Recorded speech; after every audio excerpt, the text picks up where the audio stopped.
Olá, pessoal. Tudo bem? Espero que todos estejam bem. Hoje eu gostaria de apresentar para vocês, nessa live, uma obra relacionada ao assunto ufologia.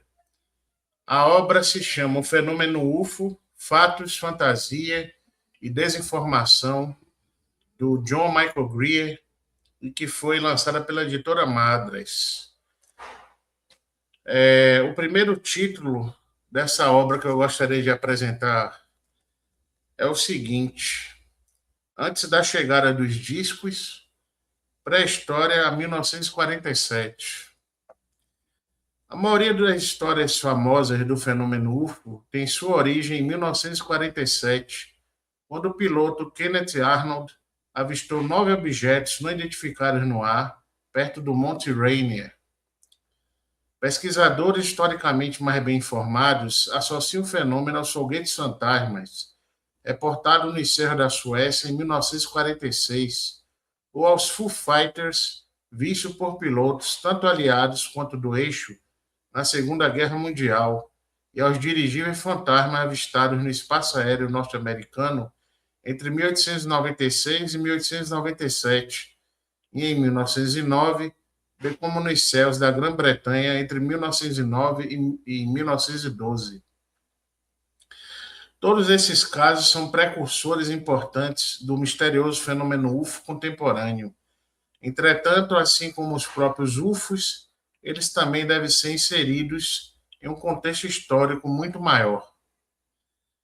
Quando um defensor da hipótese extraterrestre comenta que, ao que tudo indica, o fenômeno UFO é uma ocorrência histórica recente, aparentemente de não mais que 2 séculos, está totalmente equivocado. Desde o início da história registrada, as pessoas têm visto coisas estranhas no céu, muito parecidas com os objetos que ocupam o palco central do fenômeno UFO desde 1947. Consideremos o seguinte avistamento no Japão. Um objeto luminoso parecido com um pote de barro foi visto por volta da meia-noite na província de Kii. Voou de trás do Monte Fukuhara, nordeste, deu meia volta no ar e desapareceu em sentido sul. Um perfeito avistamento de um UFO, exceto pelo fato de ter ocorrido em 27 de outubro de 1180.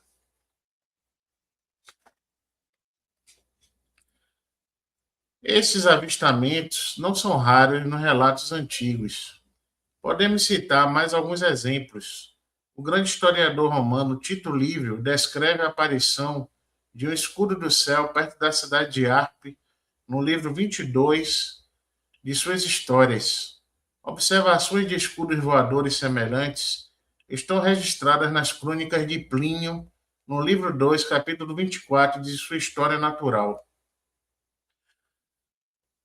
A crônica da Inglaterra de Holyshedde descreve uma roda flamejante vista no céu por muitas pessoas no inverno de 1394, enquanto Pedro Sarmiento, um capitão espanhol da Era dos Descobrimentos, avistou um objeto em forma de escudo nos céus acima do Estreito de Magalhães em 1580.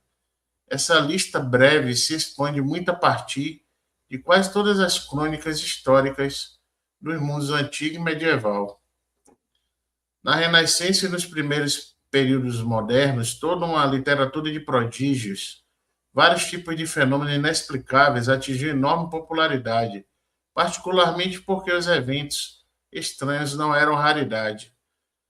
Nos comentários de Pierre Boistual, um autor desse gênero,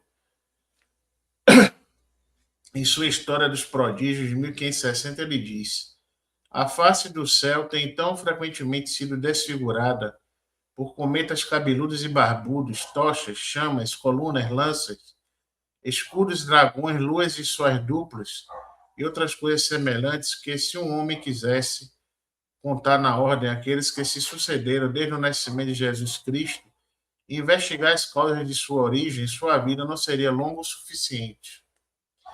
Os escudos e as luas duplas de Boistual seriam, sem dúvida, chamados de UFOs se aparecessem nos céus de nossos dias. A franca diversidade das descrições do autor, bem como de outros escritores de prodígios, porém, aponta para um fato crucial do fenômeno UFO. Ele é muito mais diversificado do que a maioria das teorias propostas a explicá-lo. Para que o fenômeno seja posto em seu contexto apropriado, é necessário que haja uma visão mais ampla, abrangendo todo o escopo de fenômenos estranhos avistados no céu no decorrer dos séculos.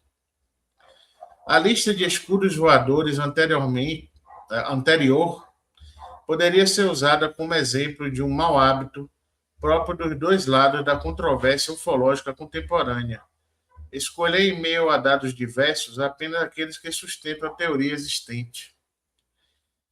Os mesmos livros de prodígios que descrevem avistamento de discos voadores medievais e renascentistas também trazem relatos de objetos aéreos que se parecem com dragões, espadas, exércitos em guerra, caravelas e muitas outras coisas estranhas. Se os escudos voadores são admitidos como evidência e deveriam ser, os dragões também não podem ser excluídos. Dragões e outros seres parecidos são difíceis de incluir no molde da hipótese extraterrestre, e claro que é justamente por isso encontram pouco espaço nas discussões atuais. Entretanto, muitas dessas aparições aéreas refletem elementos do fenômeno UFO de hoje de maneiras surpreendentes.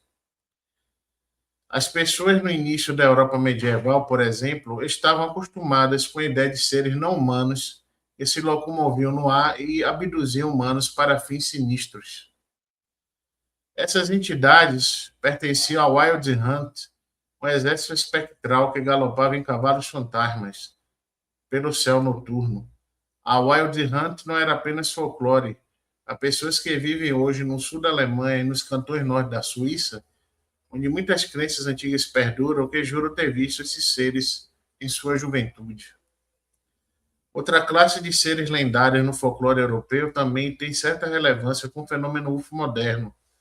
São luzes noturnas de várias cores e brilhos diversos que pairam no ar, vistos geralmente perto de pântanos. Na Grã-Bretanha, elas recebem nomes folclóricos interessantes, como Kitwith Kansik, Will o' the Wisp e Jack o' Lantern. Kansik é um castiçal, um wisp era um pedaço de palha retorcida embebida em óleo e acesa para iluminação temporária. E Jack, com a sua lanterna, era um espírito muito antes de seu nome ficar associado às morangas iluminadas com velas que imitam sua presença em outubro atualmente, na comemoração do Dia das Bruxas ou Halloween. Tais fenômenos, às vezes, são explicados pelos cientistas modernos como jatos de gás metano, ou seja, gás do pântano, que entram em combustão espontaneamente. Isso, porém, não produz o efeito descrito pelas testemunhas, seja nos tempos medievais ou hoje em dia, uma luz pairando no ar medindo às vezes vários centímetros de diâmetro, que flutua no ar à noite por vários minutos. Na África Oriental, luzes incomuns atravessando o céu noturno são um fenômeno já bastante familiar, embora seja atribuído à atividade de bruxas.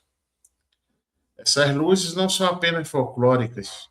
O antropólogo britânico Philip Meyer, que realizou um intenso trabalho de campo em meio à tribo do Quênia, os Gussi, disse o seguinte a respeito delas. Vi com os Gussi luzes noturnas que se moviam perto do acampamento.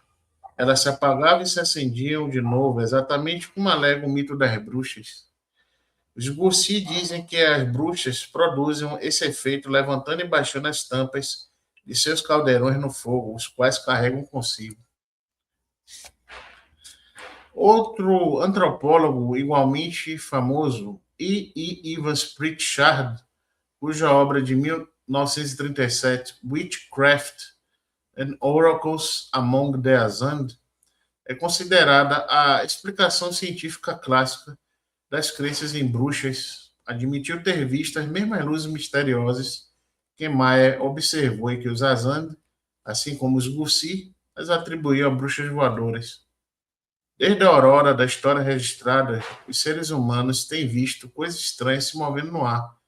E essas coisas geralmente se parecem muito com as esperanças, os medos e as especulações das pessoas que as viram. Era provavelmente inevitável que, com a chegada de uma época em que os povos focam suas esperanças, medos e especulações nas máquinas, as pessoas começassem a ver máquinas no céu também. Então, pessoal, essa foi a live de hoje. Eu agradeço, então, pela atenção de todos e até breve.